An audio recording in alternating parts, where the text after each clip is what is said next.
What's up, everyone, and welcome back to Miss Azrael's Gaming. So today I'm going to do something a little bit different. I enjoy reading the Choices stories, and they are available on mobile phone. And I've done like over 100 and some books, just by myself and reading them. And they are introducing a new book called TerrorFest, and I thought it would be kind of fun to make that as a debut. I might start doing more Choices books, because as you can see here, I have a lot of them. I haven't finished quite a few of them, but I do enjoy them a lot. And you can see up here I have like 5,000 diamonds, so I'm definitely doing all the diamond choices. And you may be wondering how I got that. I am a VIP member, as that's how I can play this now, because this is a VIP book only, and then they eventually open it up to everyone. But I do pay for that, and I've been kind of slacking with my book reading on their app because I've just had a lot of other things that I've been doing. So I've been collecting my diamonds every single day, and then when they have like special events going on, I do those and then get like 300 and some diamonds for being a VIP and completing all the stuff. So let's go ahead and jump into TerrorFest.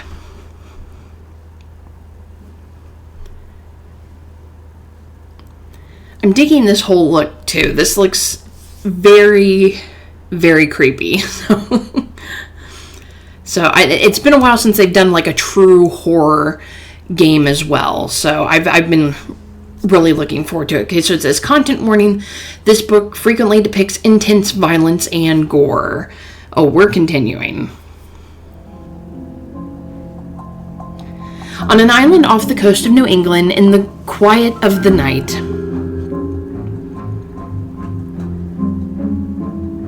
a teacher sits hunched over her desk, hard at work grading her students' final term papers. Shamey waited until the last minute to write this essay, Mr. Rogers. A more than thorough, fine tuning on this analysis would have earned you an A. Ooh. I don't like that whistling. She tisks and willed her pen to jot down the letter grade, but as the blood-red ink stains the pages, a jaunty whistle echoes throughout the halls. Hello? A pair of slowly advancing footsteps are her only reply, and unsettled, she makes her way to the classroom door to peek her head out. Oh, dude, why would you do that? The school is closed for the summer. Please make your way to the nearest exit. For a moment there's a pause, and she quiets her breathing, hoping against all hope to hear the school door open and close behind a lingering student.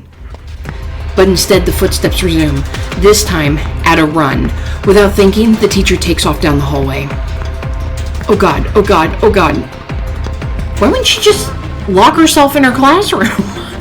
Moonlight pours in from the nearby door, signaling freedom, but as she turns towards it, she spots a fire alarm on the opposite wall. Pull in case of emergency. Alarm will sound.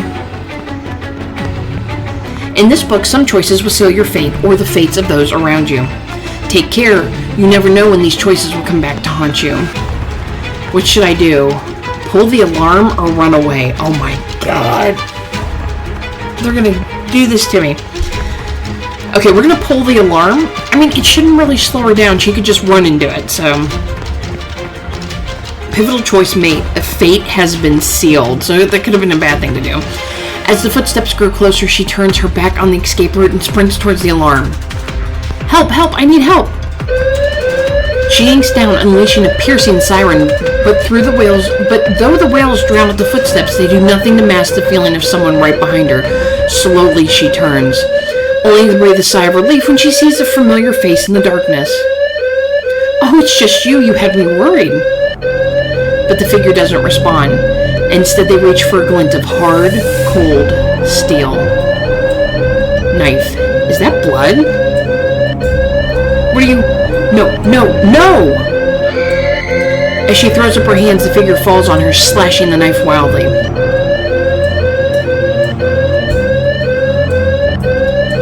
Until the lights of a fire truck flood the hallway. As help arrives, the figure disappears, leaving the teacher in a puddle of her own blood. I guess we should have ran, but I just figured grabbing it wouldn't be a big deal.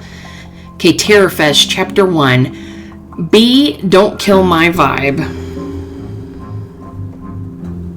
2 months later.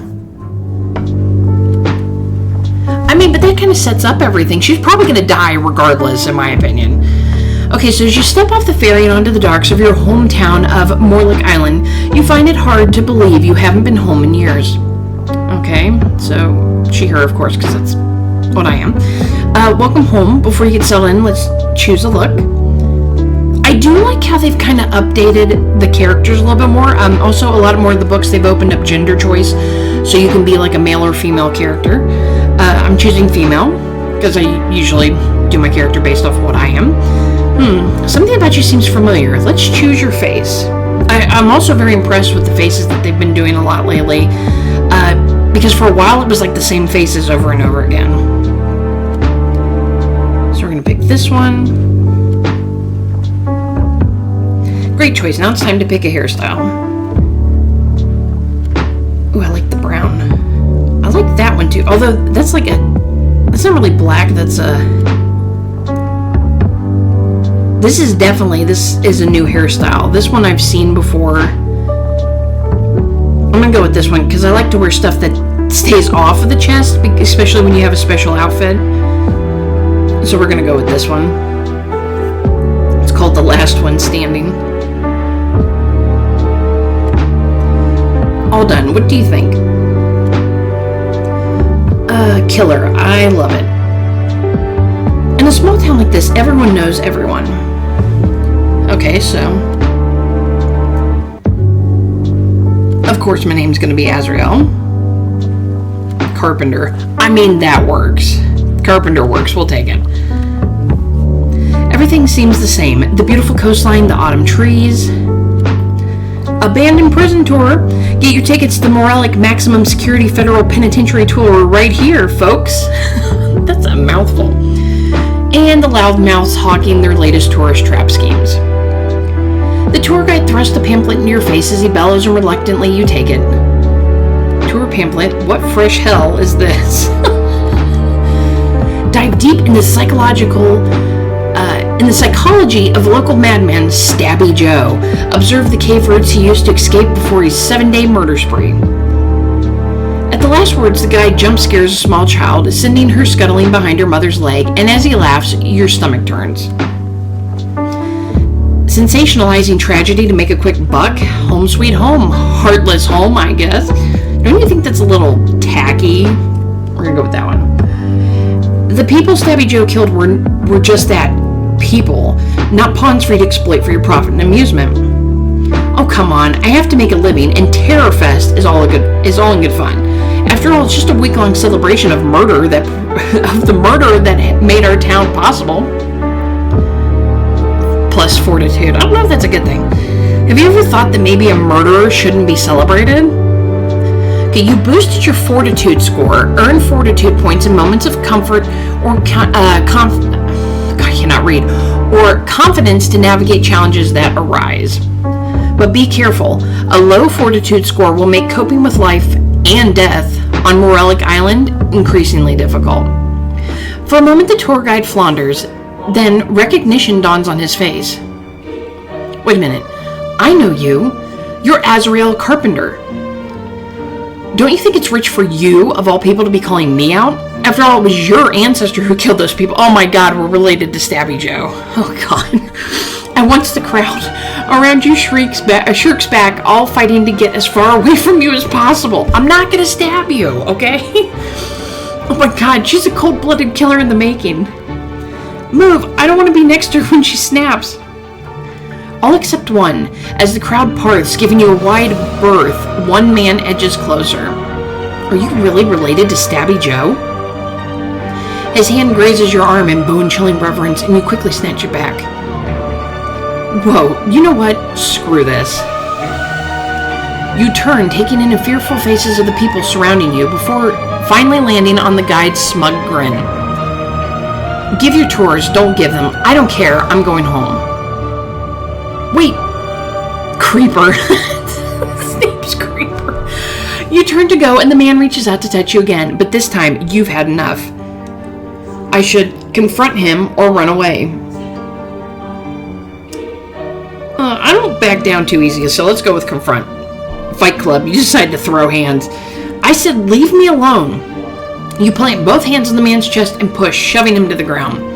Oh God, they're going to say I'm just like Stabby Joe. Hey! A bystander pushes between you two and shoves you back, sending you reeling into the crowd. Stray hands catch you, but as you try to pull away, they don't let go. It looks like the violent apple doesn't fall far from the murderous tree. Maybe it's time you got the punishment your ancestor should have. Without hesitation, the bystander balls a fist and rockets it into your stomach, hitting you so hard you see stars. What is this? Let's go. You yank away hard, and as you take off at a run, you rush past the man and head for the crowded TerrorFest fairgrounds nearby. Wait, I just want to know how it feels to be part of history. To know that your name will never be forgotten. See, he wasn't mad I pushed him. Desperate to get away, you aim for a sliver of space to the right of a laughing couple. But at the last second, a vendor carrying a heavy box steps into your path. Oof. Unable to stop, you slam into him, and as you both crash to the ground, Stabby Joe mask rain down around you. I mean, it's a pretty cool looking mask. Stabby Joe mask. Uh-oh. My inventory. Okay, that's what you're concerned about. Not that you about knocked me over. I'm so sorry. Let me just... You scramble to your knees and sweep up an armload of mask, but before you make it to your feet, a hand lands on your shoulder. Ah! Adrenaline pumping, you whirl around to find your half-sister, Destiny, shoving her cell phone in your face. Oh, this is priceless. Say hi to Clock App. We're live. Damn it, Des. You know I hate that. Good one. I could have killed you. We don't want to say that one. Okay, people already think we're related to Stabby Joe. I mean, we are, but like the fact that I pushed that guy was apparently a bad thing, and they wanted to beat me up. So we're gonna go with I hate them. And I know you know because I've asked you 250,000 times to stop. Right, but remind me, did you want me to stop recording you without your permission or stop scaring the crap out of you? Okay, we got a decrease in relationship with her.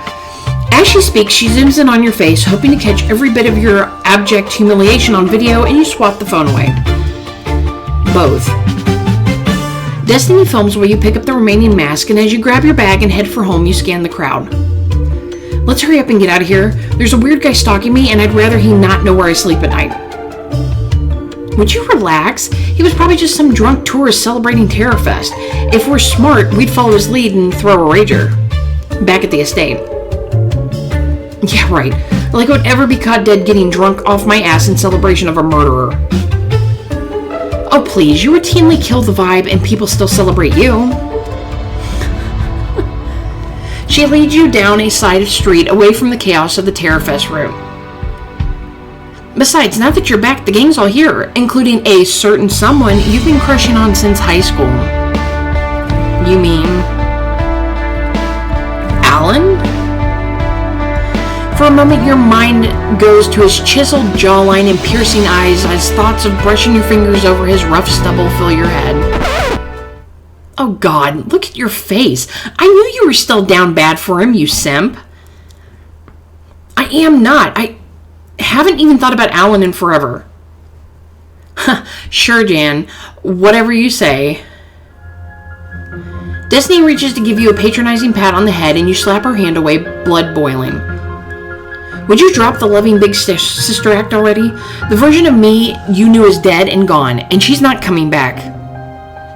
For a moment, you and Destiny stare each other down, the years of bad blood between you returning to the surface, before your sister raises her hand in deference. Then why don't we take a minute and catch up? We'll get to know each other, we'll get to know who each other is now, while we get you something fresh to wear. Destiny nods her head behind you, and you turn to see the old thrift shop. Before taking in your outfit, you arrived at Cordonia International Airport, and almost 20 hours ago. Oh, so we're near Cordonia. That's from another one of their books. It was, the Royal... Oh, I can't remember what it was like. The Royal Wedding or something? I don't remember. But that was one of my favorite ones. Unless airport chic is your new vibe. Get cleaned up to score a fortitude point and explore your beef between you and your sister. Okay, so of course we're taking that. Let me look at the outfit. I mean, that's cute. I would wear that. Shorts are a little short for me, but I would definitely wear them. Okay, so mistaken identity. It's time to reinvent yourself. So we're going to buy this. Fine, but only because these clothes have seen better days. Whatever you say, sis. Destiny pushes open the door to the thrift store, tossing up a hand to the clerk before leading the way to the racks in the back. Okay, so catch me up. The last time I saw you, Dad had just died and left the entire family estate to you. Kind of hard to forget. That's not good. You shove aside hanger after hanger, your eyes barely skimming the clothes before passing on them, and Destiny's hand covers yours. You have to know I didn't want that to happen. Do I? Because you were always his favorite. No matter what I did or how hard I tried, the two of you were in your own little world. No, I was trying to butter him up. I thought I could get him to come around. Bullshit. You lapped up the attention and thank your lucky stars you weren't the one he was ignoring. And whenever he thought you were getting too sympathetic to me, you did everything you could to prove him wrong. You shove her hand off and continue your search, filling her eyes on you all the while until... You know what? Yeah, I did. Dad never intended to leave you anything because he thought you'd share it with your gold-digging mom. And I didn't want to be in the same position by being too nice to you. That's really shitty. And look at you now, heiress of an estate worth millions, and you don't have to share it with a soul. More like I don't have to have a soul to share it with. Azrael! Destiny grips your shoulder and turns you to face her, her gaze soft and genuine. I admit it, okay? I was selfish and opportunistic and kind of a bitch sometimes, but that's not who I am anymore. Destiny carefully reaches past you, selecting an 80s grunge outfit you overlooked and waves it like a white flag. So can we pretty please just have a truce and start over? Destiny will see you literally just lied to my face. Well, I want her to bond with her sister, so I'll go with the we'll see. Plus, she picked out a really cute outfit. Okay, you still being a bitch, you not still being a bitch anymore is kind of hard to believe. Still, you take the outfit out of her hands and head for the dressing room before coming out to examine yourself in the mirror. Destiny appears behind you. I scream, you unlocked an outfit in the closet. But your judgment is clearly a 10 out of 10. This look is fire. The outfit is just a reflection of the girl in it, babe. And now that we've proven your big sister can occasionally be right, can we please apply that same logic to throwing a TerrorFest party? Your new look is practically screaming for it. Oh. As she begs, teens in Stabby Joe masks bang on the window, screaming bloody murder as they mime killing each other with plastic knives. Ah! Haha. They roar with laughter at your shocked face and run off to scare the next unfortunate soul, leaving your heart racing. No way am I signing up to deal with that. Now let's get out of here before we get caught outside with those weirdos. Fine, but we have to do something to celebrate, even if it's just finding a way to get you laid so you can relax. With a roll of your eyes, you push open the thrift shop door and turn onto the forest trail toward your family's estate. Maybe you should focus on your own love life. Aren't you still cindering your way from hookup to hookup? I've been off the market for months now. Screw you very much. Who's the sucker? No use giving a name to someone who might not stick around, especially after the news I just got. Destiny ducks her gaze and a knot forms in your stomach. You and your sister aren't close, but there's something in her tone that gives you pause. Good news or bad news? The kind of news better discussed over drinks and with friends. Criteria that could easily be met at a TerrorFest party. Fine, but let's keep it small, okay? I just got home and the last thing I want to deal with is a bunch of drunk assholes in my... Oh god, she's already planned it. But as you make the final turn to home, the telltale thuds of party music blast across the clearing and partiers in Stabby Joe masks mill about drunkenly. House. Destiny, that's not...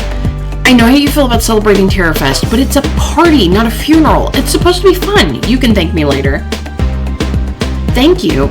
You've been manipulating me since I got here. You're lucky I don't strangle you. But she's already gone, greeting her guests as she dances towards the house, and with a heavy sigh, you push past them after her. Dang, that's a dilapidated-looking house. By the time you make it inside, Destiny is melded into the crowd. People fill every conceivable inch of space, rowdy and reckless, and you only barely avoid being hit by a thrown beer can. Hey, would you watch it? You nearly killed me with that thing. Sorry about that. I think they were aiming for me. The sound of the deep voice warms you, and you know who it is even before you turn. It's Alan. Hey, Azrael. It's been a while. Alan, wow, hot damn, you look good. I mean, we are going for that one. Destiny didn't tell me you got hotter since high school. I don't know about that, but you've definitely gotten more bold. He skims a knuckle over your cheek and you melt at his velvet touch. It's not the Azrael I remember from school, but I kind of like it. I guess it has been a while, hasn't it? The last time we saw each other was when you told me you'd meet me on the beach after prom and then never showed. Right, about that. I owe you an apology.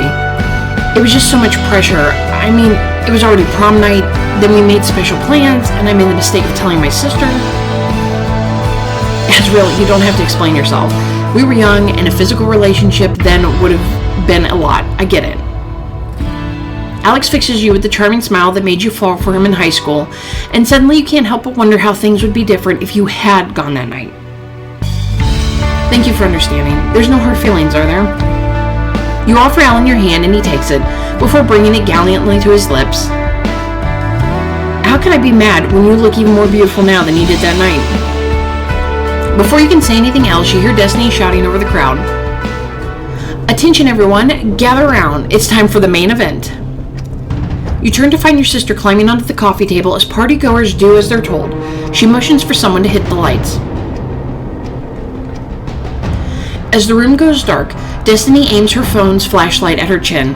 The resulting shadows mask her beauty, casting an ominous look over her face. Decades ago, my ancestor built this house, becoming the island's first resident and setting up his lineage up for greatness, if a lifelong of suspicion from the cops. Tonight, in honor of Stabby Joe and his legacy, we become the murderers. Wait, what? Destiny grabs a jack-o'-lantern impaled with knives and hefts its weight into your unsuspecting hands. Murder pumpkin. Damn, that's heavy. Everyone take a knife from the pumpkin and find the name written on the blade. That's your victim. Your mission. Hunt them down, get them alone, and murder them. But if you want to do anything else with your alone time, feel free. Destiny winks at you and Alan, and as the other partygoers laugh and whisper, you can't help but feel self-conscious. What the hell is going on, and why is everyone looking at us? Just make sure you take their knife, because their target is your next victim. The game ends when only one killer's left standing. As the lights click back on, Destiny hops off the table and Alan shoots you a grin. Sounds like it could be fun, and who knows, maybe we could even get a moment alone. With a coy shrug, Alan grips the handle of a knife, sliding the blade out of the pumpkin, and raises an eyebrow at you. Join in on the fun to build bonds with Alan and the other partygoers and increase your fortitude score. Plus, it never hurts to have a weapon against things that go bump in the night. I mean, it's real? What if somebody decided to murder somebody? We're gonna grab the knife right between its eyes. You slide the knife from the pumpkin before passing it on, holding the blade pointing down at your side. Armed to the hilt, you collected your first weapon. You should know I play to win. You're going down. Alan brings his knife blade to your jaw, barely grazing it against your skin. Not if I kill you for... This is, like, weird. Like, who even does that, like, just plain? Like, if I had a guy do that to me, I'm whatever feelings I had are long gone. His tone is playful, but still your heart races, and before you get a chance to respond, you hear Destiny's voice call above the crowd. Okay, murderers, ready, set, kill. I'll see you later, if you last that long. Alan scatters with the rest of the crowd, and you do your best to shake off your nerves. Let's see who we got, shall we?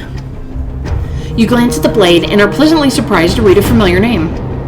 The winner is Coda. At once, memories of coming home to him raiding your fridge spring to mind, and you set off through the kitchen hoping some things never change. A quick scan of the kitchen proves its only occupants are an impressive stack of warm beer cans on the island, and with a sigh, you snag one and pop the tab. Cheers to me being home, Azrael. May this be the last time.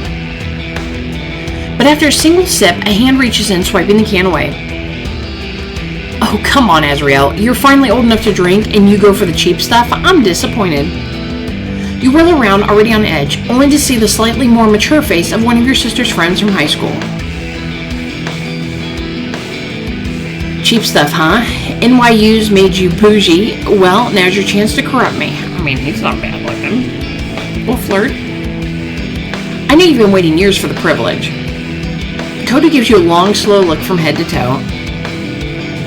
It would be your pleasure, but I'd be careful what you wish for, Azrael.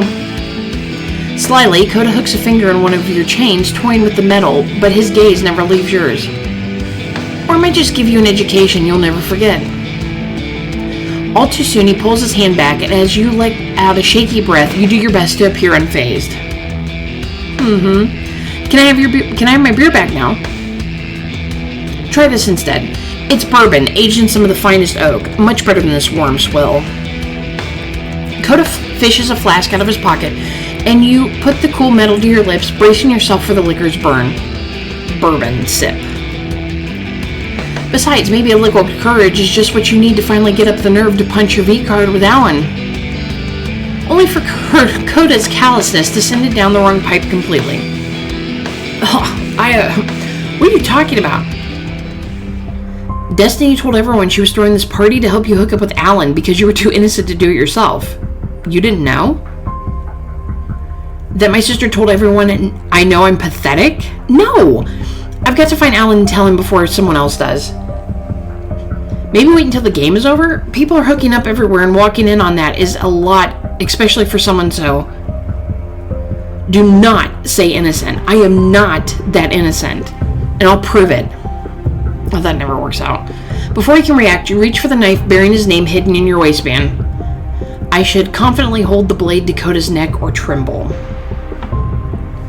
With one hand, you shove Coda back up against the countertop, and with the other, you bring the blade to his pulse point, watching as the Adam apple bobs. Wait, you had my knife? More than that, I just killed you, and you never saw it coming. Let this be a lesson not to underestimate me again. Coda blinks as if seeing you for the first time, and he lets out a delighted laugh. The vibrations of his baritone voice remind you you're still touching his chest. Damn straight. Slowly, Coda eases a hand into his back pocket before offering you his blade, handle first. You hold it up, eager to read the name of your next target. Coda's knife says Tyson. Just try not to be too mad, okay, killer? I know you're upset, but Des was only trying to look out for you. God, it feels like high school all over again. Destiny humiliates me, and everyone takes her side. All hail HBIC Destiny. Azrael, that's not fair. Life isn't fair, Coda, and when I get my hands on my sister, she's going to wish she was dead. Without another word, you storm off, fueled by indignation and tree-flavored bourbon.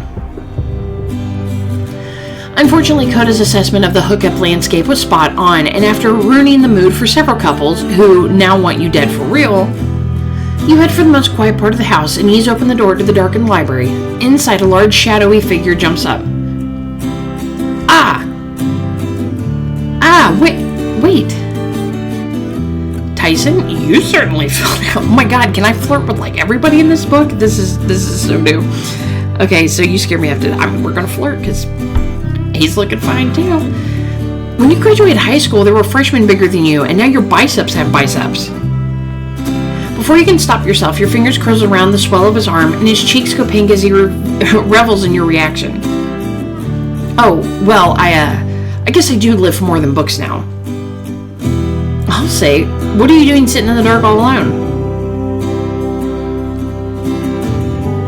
You feed the fire before joining him at the desk, and Tyson sheepishly gathers several sheets of loose paper, closing them in his laptop. I was trying to hide from Destiny so I could finish my bioengineering paper. If she caught me in here, I'd never hear the end of it. You gotta stop letting her control you, Ty. I know. I wasn't gonna come, except she said it was an emergency. Then I got here, realized what was actually going on. The look on his face shifts from anxiety to pity, and at once you feel a knot form in your stomach. You know what this really is about? Jealousy. My research on serial killer behavior patterns got published, and now that I'm getting praise for it, Des had to cut me down to size. Azrael, any other time I would totally be willing to referee your sibling rivalry, really, but this is due at midnight. He glances guiltily at the various reference books scattered around him, and you sigh. Fine, but before I go, just know I take no joy in having to do this. This mercy killing is for the good of your grades. You pull the knife with Tyson's name on it out of your waistband and push him back into the desk chair before aiming the blade at his throat. I now pronounce you dead. No, you don't have to come out until you're done. My GPA and I thank you. Still, his heartbeat thuds against your palm, and as you turn your attention towards the hand on his chest, you compare his pulse to your own. Oh geez, your heart is beating so fast. Did I scare you? A flustered laugh bubbles up, and Tyson tries to cover it with a cough, a blush starting at his neck and working its way up. Yeah, you did. You got me real good. Here, let me... Tyson shuffles through the mountain of work, unearthing his knife, and you grab it, ready to look for your next victim. Tyson's knife, Lucky. Alright, Lucky, you can run, but you can't hide. Thanks, Ty. Out in the hallway, you follow the sound of Lucky's voice to the sitting room. Lucky Alvarez takes it down the court, flying past the other team's defenses. Nobody can guard number 7, and she drops back at the top of the key for 3. Can she make it? Of course she can. It's nothing but net. You find her watching reruns of women's basketball game, and as she cups her hands around her mouth and exhales to mimic the roar of the crowd, you laugh from the doorway. She kind of looks like her sister. Lucky, are you narrating your own game? You look damn good out there. Well, I prefer men, so we're going to go with this one. I thought you had people for that. Lucky turns around, a huge grin spinning across her face, and she realizes it's you. Maybe they don't do it as good as me. Just think, last time I saw you play was in high school, and now you're on TV. I'm so proud of you. Right back at ya, but we need to talk. I don't know what Destiny told you about this party, but Coda already told me. Shoot, I was hoping that if it wasn't me, it would be someone with a little more tact. Tyson or, was that Zerai? Maybe? Lucky sets her beer on the coffee table, climbs over the back of the couch, and pulls you into a tight hug. The contact nudges the handle of the knife into your hip, digging deep. I should stab Lucky in the back, cherish the moment. You allow yourself to relax into the hug, letting her genuine care for you overwhelm you. Tyson and Zerai don't give good hugs like you do. But as the knife makes itself known, you grab it discreetly, taking it into your hand and raising it up behind her. Besides, I don't have their knives. I have yours. Aww. Wait, what?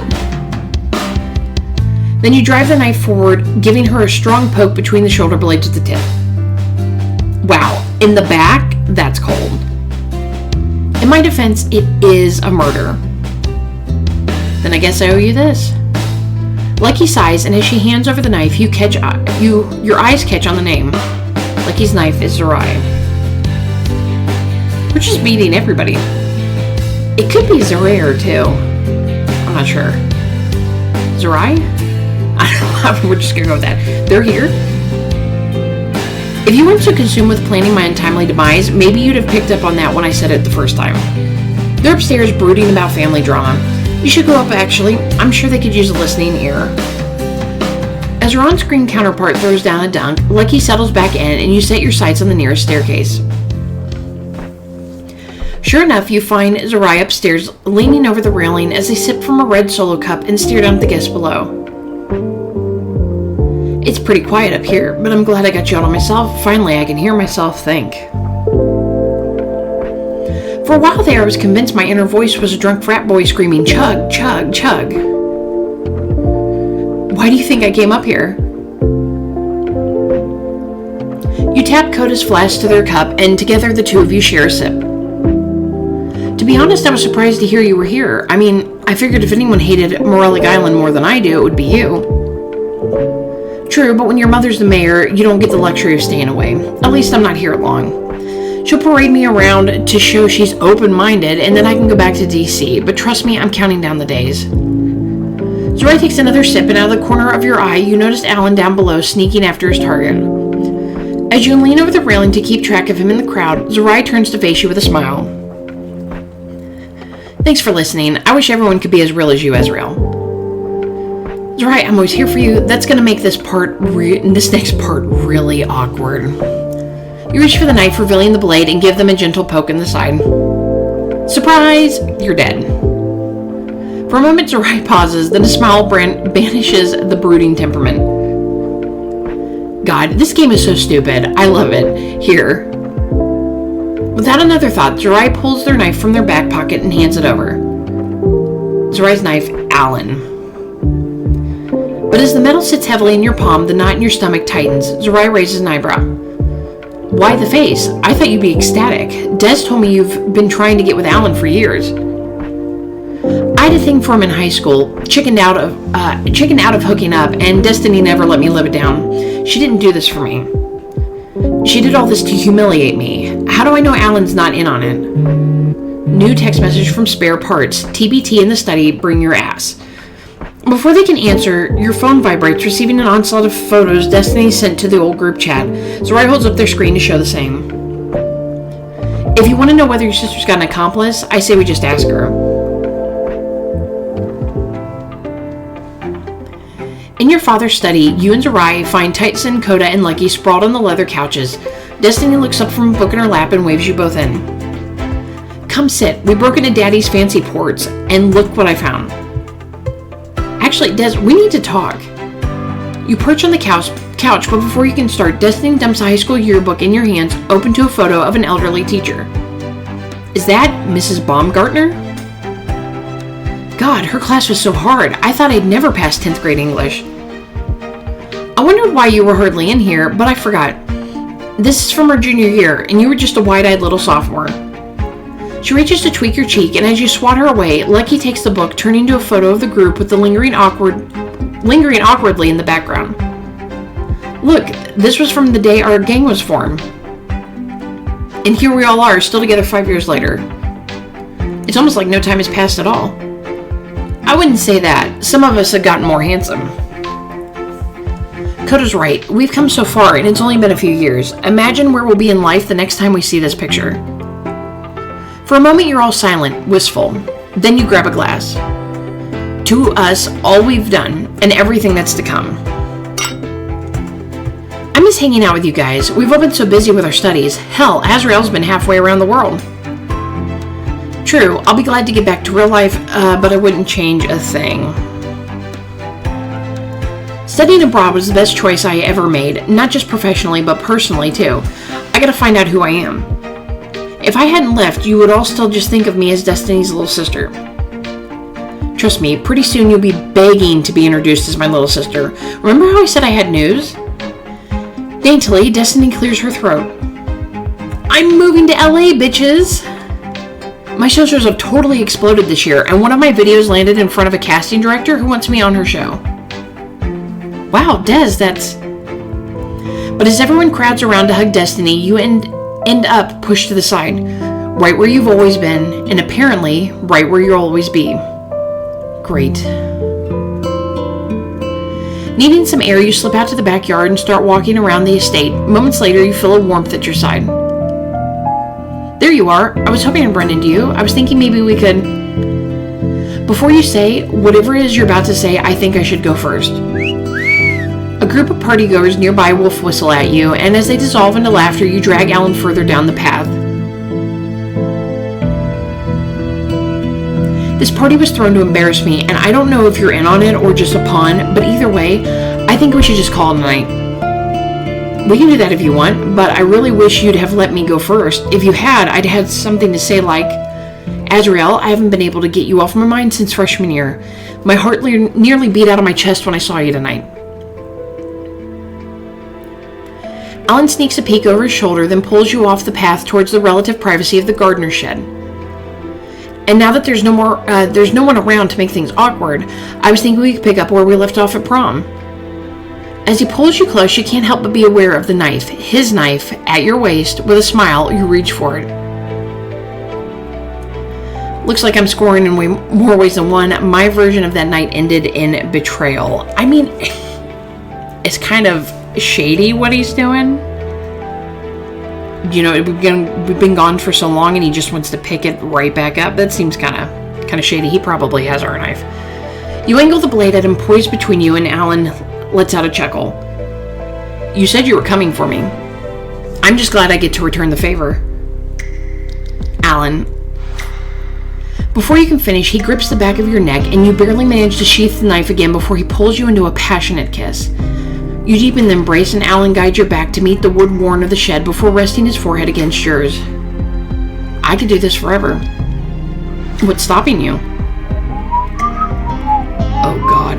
His eyes darken with desire, and as you release a breath you didn't know you were holding, a jolt of electricity rushing through you, a jaunty whistle sounds, only to be followed by a sudden spray of warmth across your face. Did he just stab us, or did he get stabbed? Bundle of nerves. Sorry, it's not that kind of book. What the? All at once, the air smells like copper, and as you pull back, your stomach drops at the look of panic on Alan's face. His gurgling scream shatters the still evening air as Alan clutches at his throat, his hands coming away soaked in blood. Alan! Alan! He drops to his knees, a glazed expression on his face. And only then do you see a figure standing behind him in a Stabby Joe mask, brandishing a blood-soaked knife bearing your name on the blade.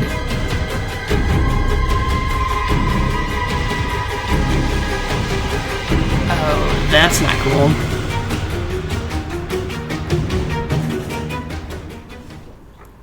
And that's the end of that chapter. Collect my bonus diamonds. But we're going to go ahead and do the second chapter because when they release a new book, they always give us 2 chapters. So let's go ahead and jump into it.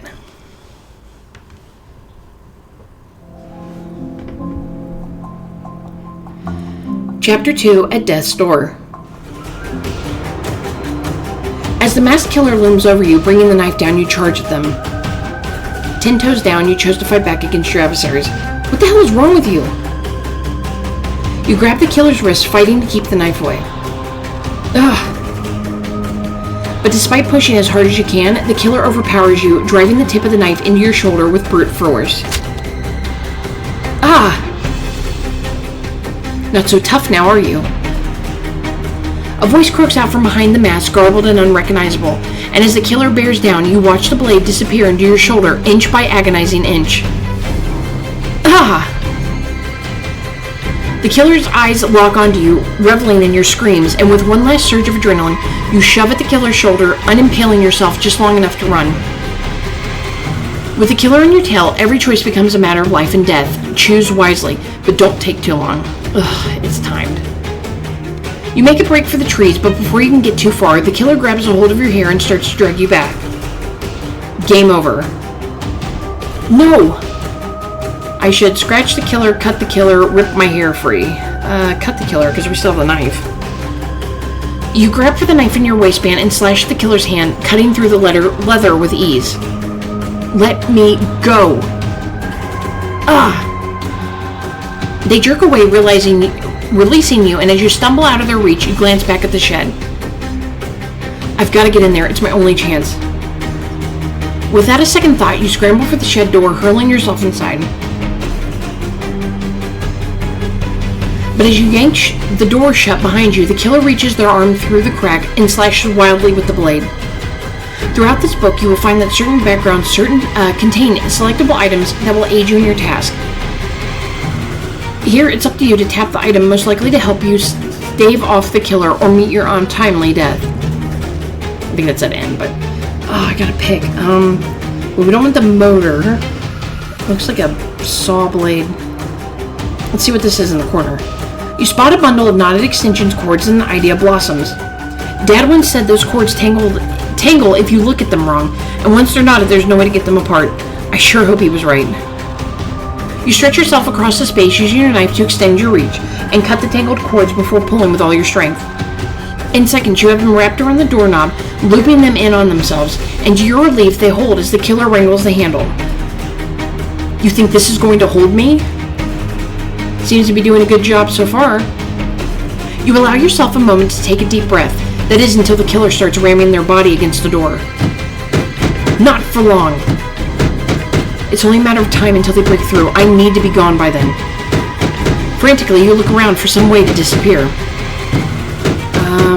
Let's try the window. The window.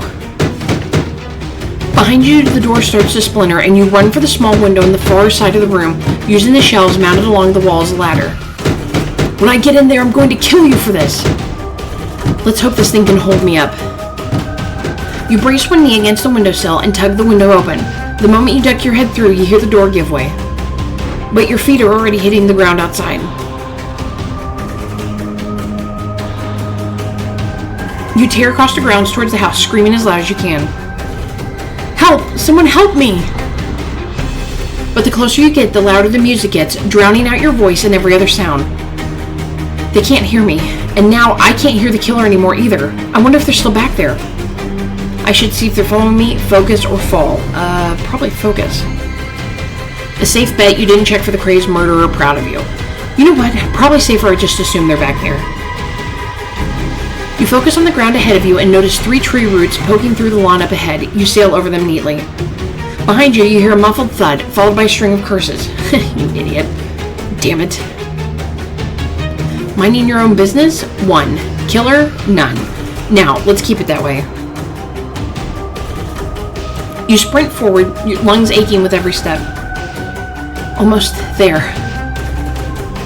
But steps away from the door, you feel a hand grab the back of your clothes, and the touch combined with your momentum throws you off balance and sends you sprawling. Finally. Get off me! You close your fist around the handle of your knife and whirl around, striking out blindly. Ah! You feel rather than see your blade connect, and when you manage to roll over and face your would-be killer, you notice you've sliced their mask in half. They stop in their tracks, holding onto it to keep it from falling. What's the matter? Too afraid to show your face? You picked the wrong woman, or nothing but a coward? I mean, you picked the wrong woman.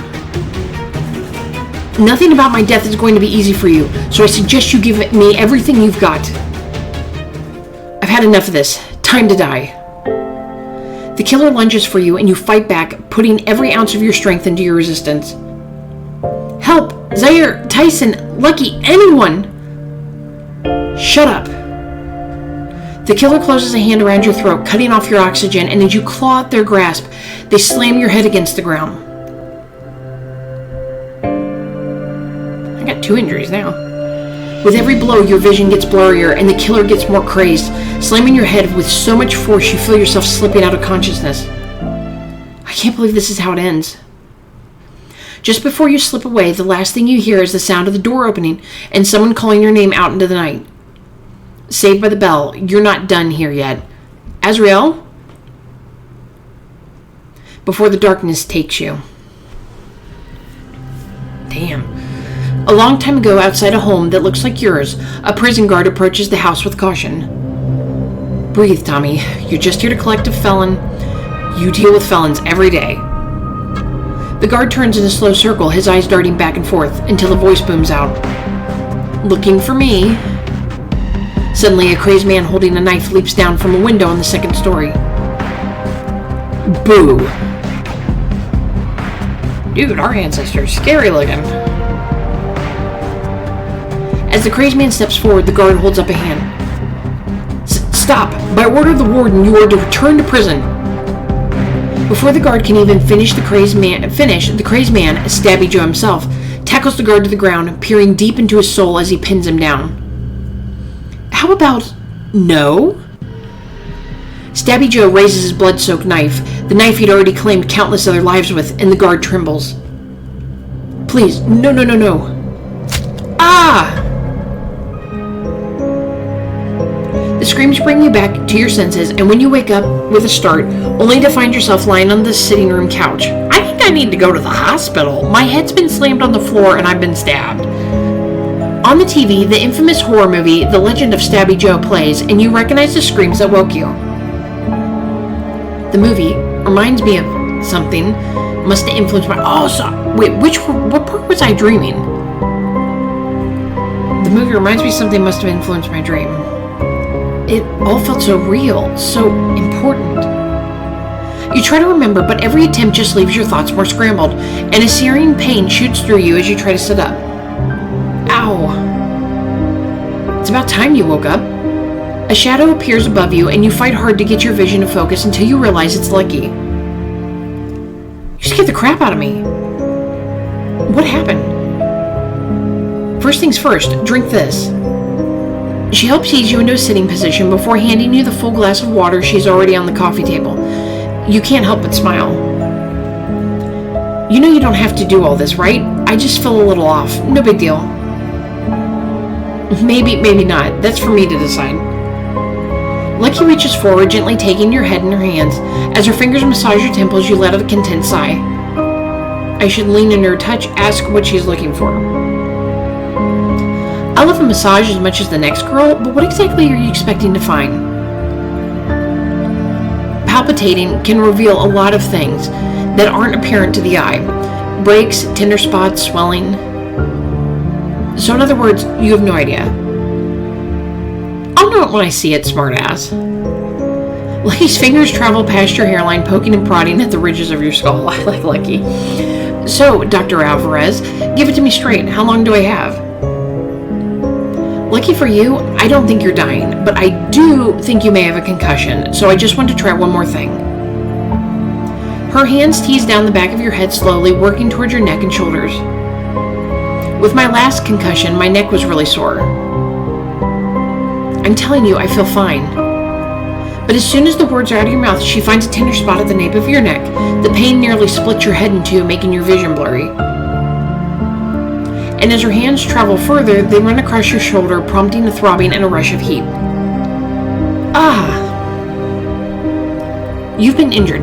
Make choices carefully, or injuries will start to affect what you're able to do and withstand. Oh, that's kind of cool. That's definitely new. Right. So I may not have my sports medicine degree yet, but even I can see something's up. I'm sure I'm fine. I'm probably just dehydrated or something. You try to stand, but the sudden movement makes your stomach queasy, and Lucky reaches out to hold you steady. I think we'll both feel better if you let me take a look. Come on, I'll dress your scrapes and give you a quick test. That way, if it's really nothing, at least we'll know for sure. What do you say? Spend time alone with Lucky to get your injuries treated and build your relationship.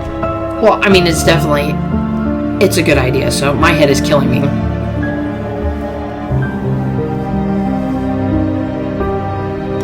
Besides, I've never known you to take no for an answer. That's because 9 times out of 10, I'm right. Let's go. Lucky leads you to the bathroom and you catch sight of yourself covered in blood. Jeez. Yeah, you really did a number on yourself. This one is the only one that's still bleeding, though. She points to a single spot on your shoulder and you watch as the stain continues to grow. I don't think most of this is mine. Why don't you have a seat and let me take a look at you? I mean, why has nobody brought up Alan by chance? I'm just curious. Lucky gives you a look over before bandaging your wounds, and as she holds her finger up to the front of your face, you catch her gaze. I'm just going to give you a simple field concussion test. Grab my finger. Sounds simple enough. Slowly, Lucky begins to move her finger back and forth, her raised eyebrows prompting you to reach for it even as your vision splits. As you grab the finger on the left, in the middle, on the right. I don't have any clue. Straight middle. You reach out and your fist closes around Lucky's extended finger. Got it. But the pain behind your eyes intensifies as so much you let go and clutch the back of your head. Ugh. You close your eyes to try and clear your vision, but when you open them, Lucky's frown is deepened. You definitely have a concussion, Azrael. We need to get you to a real doctor. I'm gonna go find Destiny. Please don't. If anything, Destiny will just make my head hurt more. Lucky glances at the bathroom door, a war of what to do clearly taking place behind her brown eyes. Finally, she settles down on the edge of the bathtub. Yeah, about Des. I actually wanted to check in with you. You know, about our news earlier. If you want to know what I think, you open your mouth to tell Lucky exactly what you think about Des and her news, only to stop short. Actually, maybe it's better that I didn't say anything. I mean, you gesture to a faint red smudge that had been swiped with various household cleaning supplies to no avail, and as Lucky spots it, she breaks out in a smile. This is the same bathroom where you and Des dyed your hair fire engine red, where you got ready for countless high school dances. As memory after memory of their friendship hits you, you can't help but think maybe it's better not to add this one to the mix, and you shrug. You guys have been friends for forever. I don't want to make it awkward for you. Believe me, I'm no stranger to complaining about Destiny. If anyone knows how frustrating she can be, it's me. But I thought you were best friends. It was just me. Everyone else seems to be wrapped around her manicured finger. It's definitely not just you. When I started getting scouted, Des and my friendship became more of an on-again, off-again thing, because she's not a fan of sharing the spotlight.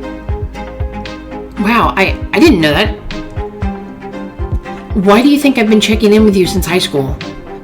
It seemed like you needed someone who saw your life without the Destiny-colored glasses. You're not wrong.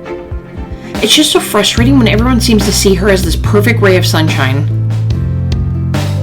I think everyone else has a hard time seeing her for who she is because of the massive role she's played in their lives. The only role she's ever played in my life is the villain. And that's your truth, as much as I wish it weren't. But why? What do you think I could possibly stand to gain from a relationship with her? It's always different for everyone. For instance, I'd have never tried out for girls basketball if she hadn't given me the push. Destiny's always been the one in our group who shoves us out of our comfort zones to do things we never imagined we could. But all of that puppet mastering gave her a massive ego. So no, I don't think she's anywhere near as perfect as she thinks she is. Wow. But if you feel that way, why? Are you still friends? Do you want me and her to get along so badly? Yeah, why are you still friends? I mean, is it really worth it? For all her faults, she's still my friend. I love her, and you don't give up on the people you love. I'm not so sure about that. Just don't give up on her yet. Give it some time. I'm not sure time is the problem with me and Destiny. Just thinking about it is enough to make your head hurt even worse than before, and you close the toilet lid to sit and rest. You okay there? There's two of you now, but other than that, fine. Okay. I'm going to check to see how dilated your pupils are. Try not to move your eyes. As your eyes try to focus on her two faces, you feel a pang of gratitude. Thank God you're here, Lucky. If I have to see two of everything and I'm glad it's you, I don't know what I'd do without you. You do what you always do. Survive. Still, this is the first time being home has actually felt like home. Once again, why is Alan not being brought up that he was just murdered? I mean, I'm sitting here like I just fell and hit my head. I'm completely ignoring the fact that a killer just tried to kill me and they killed Alan. Lucky hands you a dose of antiseptamine and a cup of water. Nurse, you let Lucky take a look at your concussion. I'm always happy to come to your rescue, but next time I'm making you keep a drinks tally on your arm. You way overdid it. I must be having memory problems too. I could have sworn I only had 1 or 2 drinks at most. As you toss back the medication and swallow a gulp of water, your vision clears enough for you to see Lucky cock an eyebrow. Then why did I find you passed out on the lawn outside? At once, her words force you through the last of your brain block, and you start to remember in all the shocking detail. Oh my God, it was real. What was real? Azrael, what's happening? Lucky, call an ambulance. If you found me, then you had to have seen them. I mean, I guess call an ambulance? Alan's like dead, but suddenly you can't shake the memory of the look in Alan's eyes as the life drained out of him. Alan got the worst of it, but maybe there's still time to save him. Maybe he got away after I ran. A flurry of voices around outside the bathroom door, and Lucky flings it open, quickly flagging the partygoers down. Go get Destiny. Tell her that her sister needs her now. Lucky, please, you've got to believe me. Lucky rubs your arm reassuringly, her concern visibly growing as you try to push the image of Alan's shocked expression from your mind. It's okay, just try to focus and tell me what happened. I found Alan, and we went for a walk outside, and then all of a sudden You take a deep breath, fighting to keep your churning stomach under control.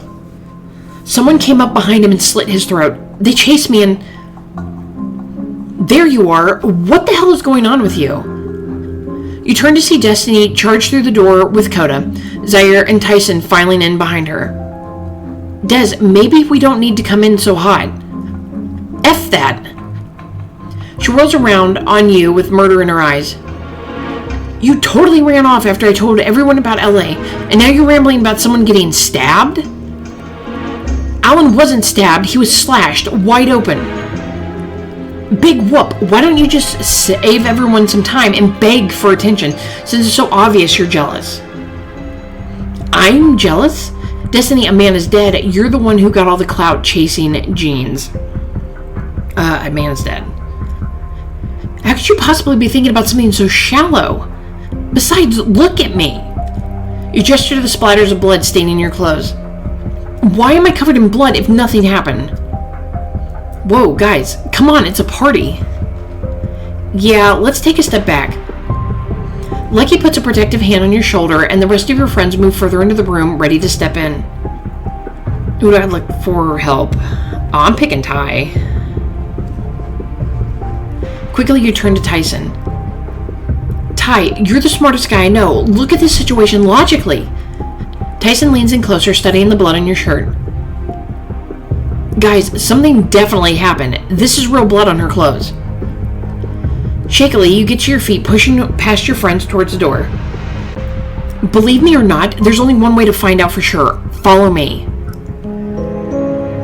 You lead the way back out of the house, cautiously scanning the dark for any signs of danger as you head towards the shed. But when it comes into view, there's no sign of the killer or Alan's body. He was right here. I don't understand. Suddenly, you remember the knife with Alan's name on it, but though you search high and low, it too is missing. Lucky, did you see my knife anywhere when you found me? The one I took for the game. It had Alan's name on it. No, Azrael, I told you there was nothing there but you. We went for a walk and then you decided to get back at me for trying to help you by being the girl who cried wolf? You weren't trying to help me, you were trying to humiliate me. Okay, maybe we should... You guys have to believe me. Something terrible just happened out here. I just don't know how to prove it. You turn back to your friends and their silence is overwhelming. Destiny smirks. Well, this has been a blast, really, but I'm going back inside. Find me if you guys want to play beer pong. You know, a normal thing to do at a party. Destiny saunters off back towards the house, not looking back, and as you watch her go, you feel 4 sets of eyes on you. Guys. Tyson steps forward, putting a reassuring hand on your shoulder. I don't know what happened, Azrael, but we'll figure this out, I promise. You smile grimly, grateful for his hand on your shoulder, keeping you steady. Thanks, Ty. I'll bet some idiots thought they'd add excitement to our murder game and took it too far. I mean, there's tons of prop knives and fake blood around with TerrorFest going on. And thanks to Dez's help, everyone figured you and Alan would want to be alone. But that would mean Alan was in on it, that he faked his own death and scared the hell out of me as a prank. I mean, I did say he was sus. That all seemed sus. He could have been on it. Watch him be, like, perfectly fine. Do you think he would do that to you? I don't know. I'd like to say I don't, but I don't know at the same time. We'll just go with I don't. Alan liked me. He respected me. So much that he brought you out to the shed for alone time? There is one other option. In fact, it's the exact plot point I used in my last student film. Everything isn't a movie, Mr. Film Major. Some things are real life. They don't say life imitates art for nothing. Picture this. Coda curls his fingers into L's and steps back to frame you within them, one eye squinted. The killer knows there's not much time, so they get rid of the obvious evidence to entice people into doubting the hero. Then they come back later to remove any trace of the crime. But if I'm right, I bet they haven't had time to finish cleaning up yet. Wait, you mean the evidence I need to prove what I'm saying could be out here? It's worth a look. Why don't we get a group together to see what we can find? Okay, so search the grounds to gain clues about the killer's identity and build your relationship with Coda. It's worth a shot.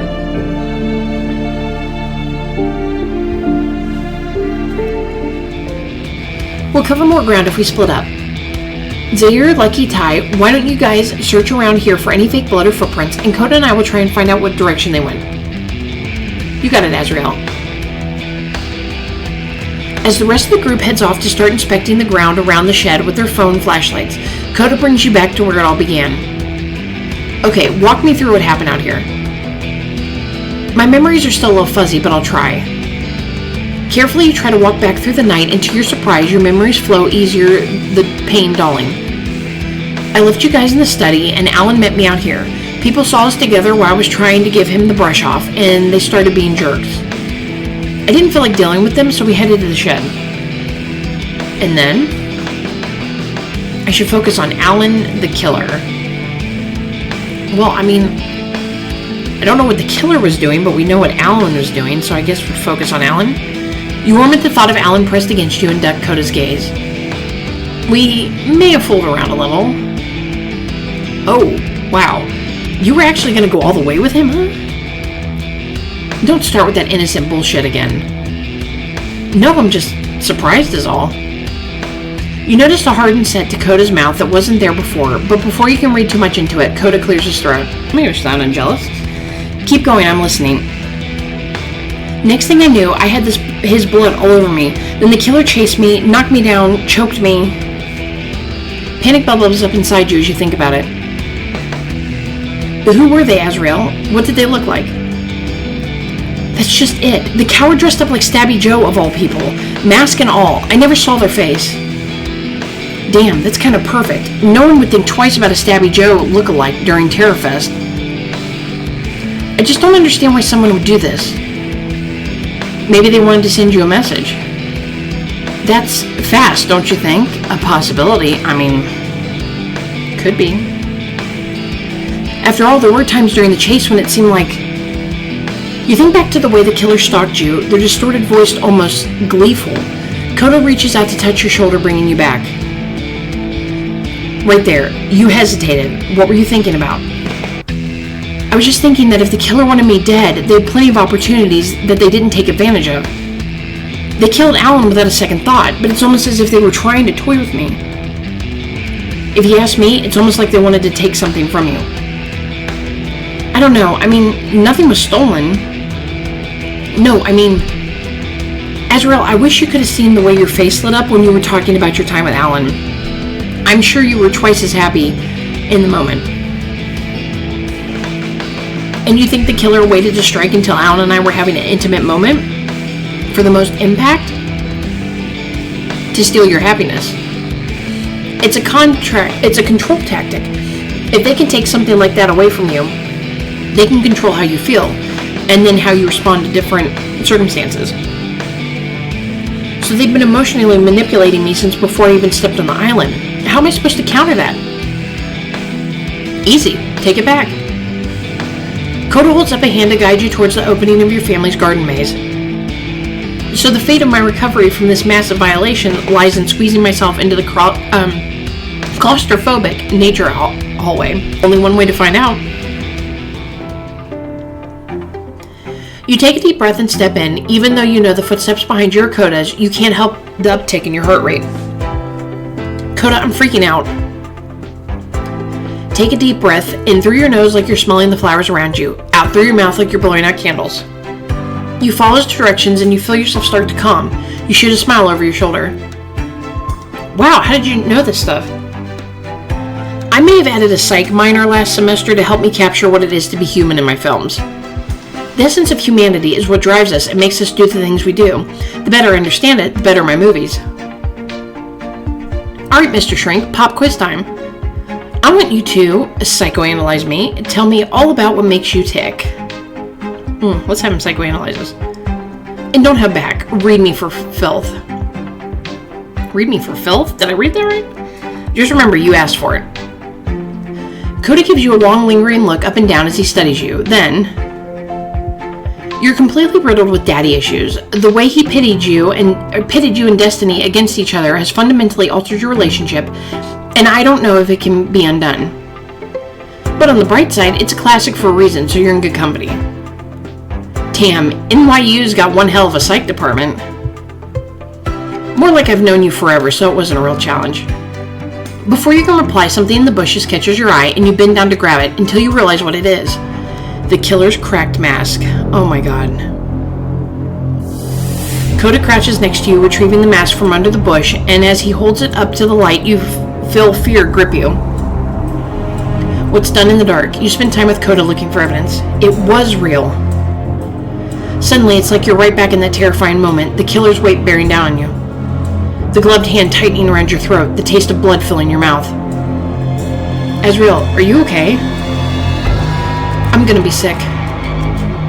You stumble forward, lost in the memory as the taste of blood mixes with the sickly sweet smell of cherry blossoms and overwhelms your senses. Coda grabs you, hauling you closer, and his voice comes to you as if it's a million miles away. You what? I've got you. Just talk to me, Azrael. You reach out for his arm to steady yourself. I need you to hold me, can't breathe. Of course we're gonna flirt in the moment. Please, I can't. Before you can find the words to articulate yourself, Coda wraps his arm around you, squeezing you until you can feel anything but him. Can't feel anything but him. I've got you. You're okay. Everything's okay. He shushes you comfortingly, and you focus on his soothing voice and the steady thump of his heartbeat until finally you feel like you can stand. Better? Yes, just don't leave me out here, okay?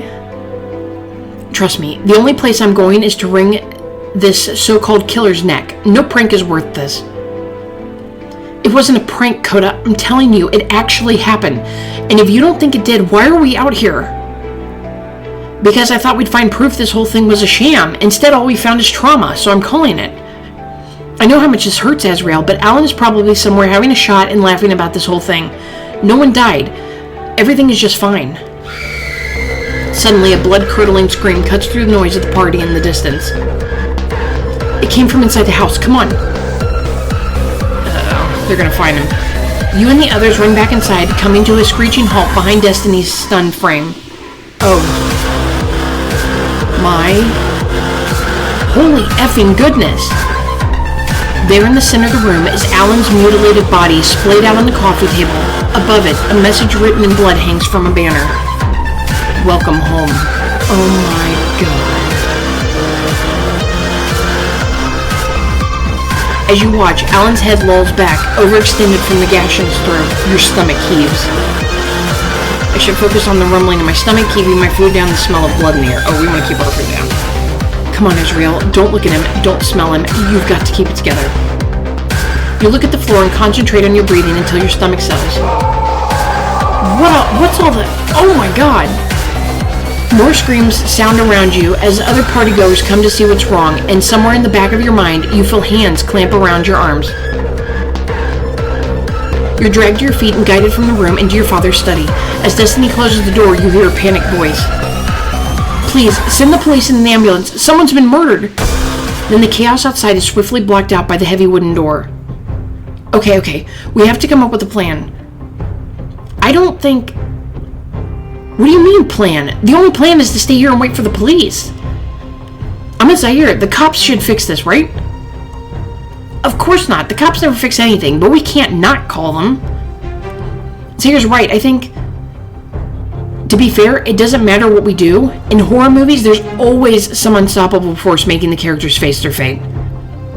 Once again, this isn't a movie, Coda. This is real life, and if my coach finds out I went to a murder party and someone actually ended up dead, I'm cooked. We could run. With all this chaos, no one would see us. Think about it. If we're here when the police come, we'll be in the report and then on the news. This could ruin things for all of us. Or just her. Hey. One by one, they all turn to find you fuming. No one's running, Des. In fact, that's the dumbest plan I've ever heard. Could you stop thinking about yourself for once? I mean, yeah. Sorry a dead body is so inconvenient for you, but I'm sure your stupid TV deal will be fine. Because there's one crucial part of this. We're all missing.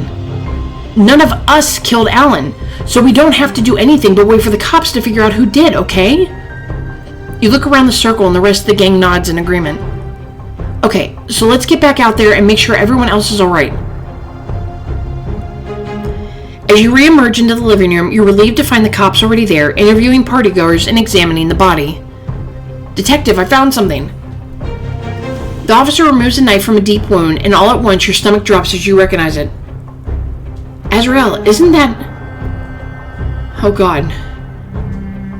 The blade is smeared with blood, but Alan's name is still clearly visible. Immediately, one of the guests talking to an officer points in your direction. It was Azrael. She killed Alan. What? Don't even try to deny it. I saw you two go outside together. Azrael was the last one to see Alan alive. Which makes you suspect number one. Oh, God, of course. Of course.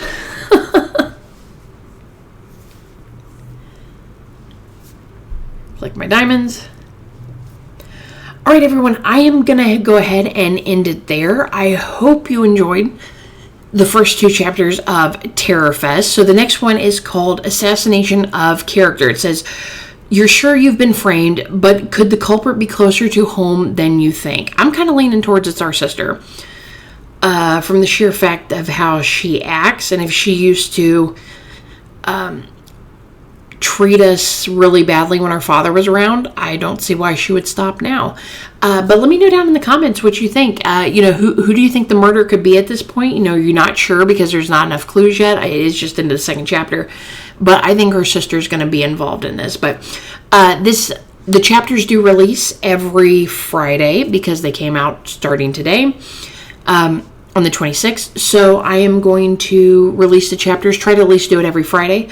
I will be out of town next week, so I probably won't get a chance to get that chapter out to you, but as soon as I come back, and I'll release it. Maybe I'll even wait till the second one comes out, so the fourth one comes out, so that we get 2 chapters in one again. But please leave me a like, subscribe if you haven't, and I'll see you next time. Bye.